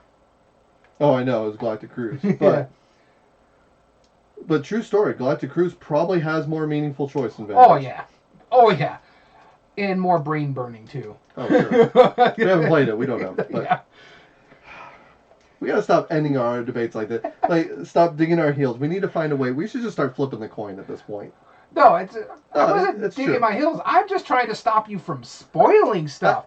Have not 8 years. Congratulations, Stonemaier Games. We're gonna roll the episode out. We're done. No, we're not doing this. We want to thank you for tuning in. We want to thank you for tuning in. This has been Everyday Board Games. I've been your host, Daniel. I haven't spoiled Gloomhaven once in 8 years. I am not starting now unless we're tagging it as a spoiler cast. I've been your host, Daniel. And I've been your host. Hey, I want to thank you for tuning in. Have a good episode. Hold on. You can listen to the other episodes for our sign out. Take it away. I'm out. We'll see you. Have a good day. You can email us at everydayboardgames2020@gmail.com, and you can contact us on our Instagram account, instagram.com/everydayboardgames. All video re-uploads and reviews are found on youtube.com/@everydayboardgames. And if you like what we do, there are 3 things you can do to help us grow on the platform. Subscribe if you're not, like the video, and comment down below and tell us your thoughts on the subject. Follow us live on Twitch as someone runs away over here at Everyday Board Games, twitch.tv/@everydayboardgames. And all audio versions can be found on most podcast platforms under Everyday Board Games Podcast. This includes Spotify, Amazon Music, Podbean, and Apple. And as I'm your host, Daniel, thank you for listening. And every day is a good day for board gaming.